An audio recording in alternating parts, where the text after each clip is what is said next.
साथ संगत जी, प्यार से कहना। धन निरंकार जी, आशा करती हूँ आप सभी बहुत अच्छे होंगे। आप सभी का बहुत बहुत स्वागत है। एक नई साखी के साथ फिर से हाजिर हूँ मैं। चलिए आज की साखी सुनते हैं। साथ संगत जी, एक दिन की बात है। भीगी हुई पलकों को पोंछते हुए मोहन ने अपनी पत्नी रमा से कहा कि रमा, मेरी जॉब छूट गई है। मोहन की पत्नी रमा ने उसे ढांढस बंधाया, मगर रमा भी जानती थी कि कोरोना के चलते अनेक लोगों की नौकरियां जा रही थी और ऐसे में नई नौकरी मिलना लगभग नामुमकिन था। कोरोना से पहले मोहन और रमा की जिंदगी बहुत ही सामान्य रूप से चल रही थी। रमा और मोहन दोनों नौकरी करते थे। उनकी एक बेटी थी आराध्या, जिसकी उम्र 2 साल की थी। आराध्या को घर में वो किसी के सहारे छोड़ जाते थे।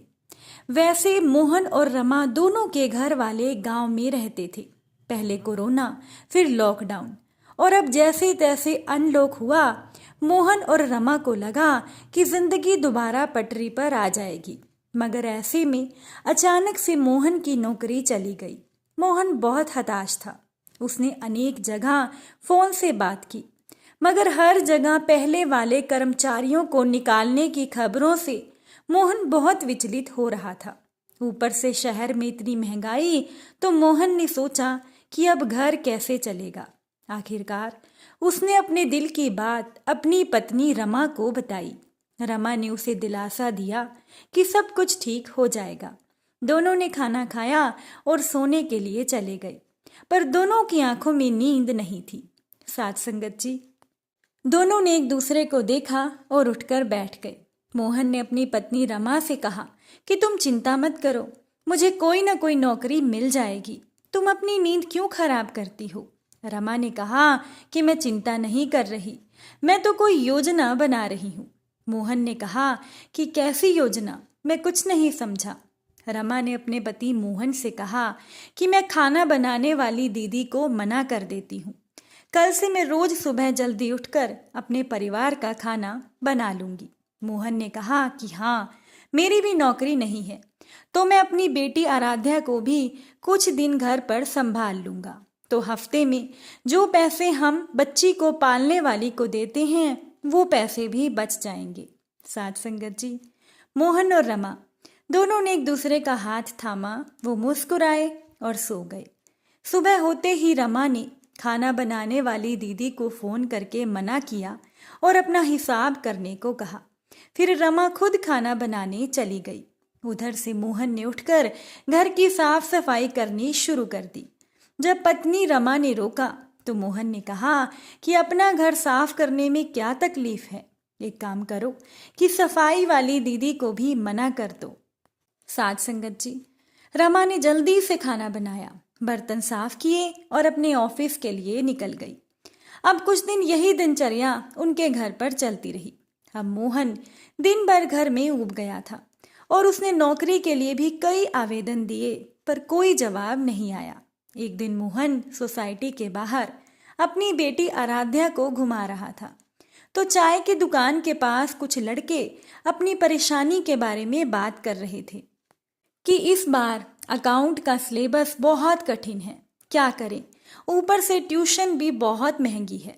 मोहन उन लड़कों की बातों को अनसुना करके आगे बढ़ गया, पर कुछ सोचकर पीछे आया और बोला कि माफ करना, मैंने आप लोगों की बात सुन ली है। आपकी ट्यूशन की कितनी फीस लगती है? एक लड़के ने फीस बताई तो मोहन ने कहा कि अगर इससे कम में मैं आपको पढ़ा दूं। सभी लड़के एक दूसरे को देखने लगे, तो मोहन ने उन लड़कों से कहा कि भाई, मैं भी कॉलेज पास आउट हूँ, 1 महीने मुझसे पढ़कर देखना, अगर अच्छा लगे तो फीस देना और आगे पढ़ना, अगर अच्छा ना लगे तो फीस मत देना और ट्यूशन छोड़ देना। आप लोग सोच लो, सोच कर बताइएगा, मेरा फ़ोन नंबर ले लीजिए। साथ संगत जी, उन लड़कों ने कुछ सोचा और ट्यूशन के लिए हाँ कर दी। मोहन ने उनको अपने घर का पता दिया और शाम को 7 बजे आने के लिए बोल दिया, ताकि तब तक उसकी पत्नी रमा भी आ जाएगी और बेटी आराध्या को संभाल लेगी। साथ संगत जी, मोहन ने सारी बात घर जाकर अपनी पत्नी रमा को बताई। रमा भी खुश थी कि चलो कुछ शुरुआत तो हुई। अगले दिन शाम से 5 लड़के ट्यूशन पढ़ने आने लगे। देखते ही देखते पूरा महीना निकल गया। मोहन ने सोचा कि 1 महीना तो हो गया है, पता नहीं अब लड़के आगे पढ़ने आएंगे या नहीं। अभी वो पत्नी रमा से बात कर ही रहा था कि दरवाजे की घंटी बजी। वो लड़के 4 और लड़कों को साथ लेकर दरवाजे पर खड़े थे। मोहन ने सबको अंदर बुलाया। रमा भी वहीं पर थी। उन सभी ने मोहन को पिछले महीने की फीस दी और कहा कि सर, आपके जैसा कोई नहीं पढ़ा सकता। आप सिर्फ किताबी ज्ञान ही नहीं देते बल्कि प्रैक्टिकल भी समझाते हो, जिससे हमें नौकरी में मदद मिलेगी। इसलिए हम अपने दोस्तों को भी साथ लाए हैं।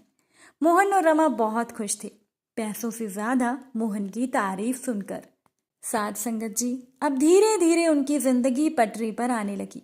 रमा ऑफिस जाती, तब तक मोहन घर और आराध्या को संभालता और शाम को मोहन के ट्यूशन रहते स्टूडेंट्स भी बढ़ने लगे, तो मोहन ने सुबह भी बच्चों को पढ़ाना शुरू कर दिया। रमा के निकलने से पहले वो सुबह के बैच को पढ़ाता और अब बेटी आराध्या को भी किसी और की ज़रूरत नहीं पड़ती थी, क्योंकि उसके पिता हमेशा उसके पास रहते थे। साथ संगत जी, कहानी का सार्थक आशय है कि हमें हमेशा आशावादी रहना चाहिए, एक दूसरे के साथ रहें, क्योंकि समस्याओं का हल आपसी साथ और समझदारी से ही निकलता है। पति पत्नी, माता पिता और हमारे भाई बहन मिलजुल कर साथ रहें और मिलजुल कर कामों को बांट ले, तो ऐसी आर्थिक तंगी का जो समय आया है, ये वक्त भी हंसते खेलते हुए गुजर जाएगा। आशा है कि आप इस साखी की भावनाओं को भी समझेंगे। साथ संगत जी, यही सफलता का मूल मंत्र होता है। जीवन में जब भी बाधाएं आती हैं तो अधिकतर लोग निराश हो जाते हैं और परेशानियां ज्यादा उलझ जाती हैं। समस्याओं को दूर करने के लिए हमें बुद्धिमानी से काम लेना चाहिए। पुराने समय में एक लड़का अपने गुरु के आश्रम में रहता था। एक दिन उस लड़के ने गुरु से कहा कि गुरुदेव, मेरे जीवन में बहुत समस्याएं हैं, मैं इन समस्याओं को कैसे हल कर सकता हूँ? कृपया मुझे कोई रास्ता बताएं। संत ने अपने शिष्य से कहा कि ठीक है, मैं तुम्हें रास्ता बता दूंगा, लेकिन पहले तुम मेरी बकरी को खूंटे से बांध दो। इतना कहते हुए गुरु ने बकरी की रस्सी उस लड़के को पकड़ा दी। बकरी संत के अलावा किसी और से नियंत्रित नहीं होती थी। साथ संगत जी, जैसे ही रस्सी लड़के ने पकड़ी, बकरी उछल कूद करने लगी। बहुत कोशिश करने के बाद भी लड़का उस बकरी को खूंटे से बांध नहीं पाया। तब लड़के ने अपना दिमाग दौड़ाया। उसने सबसे पहले उस बकरी को पकड़ा, उसके पैर रस्सी से बांध दिए। इसके बाद बड़े आराम से उसने बकरी को खूंटे से बांध दिया। अब शिष्य की बुद्धिमानी देखकर गुरु प्रसन्न हो गए और उन्होंने अपने शिष्य से कहा कि तुमने दिमाग का बहुत अच्छा उपयोग किया है। अगर हम इसी तरह किसी भी समस्या की जड़ को पकड़ लेंगे तो वो समस्या बड़ी ही आसानी से हल हो जाएगी और हमें कामयाबी मिल जाएगी।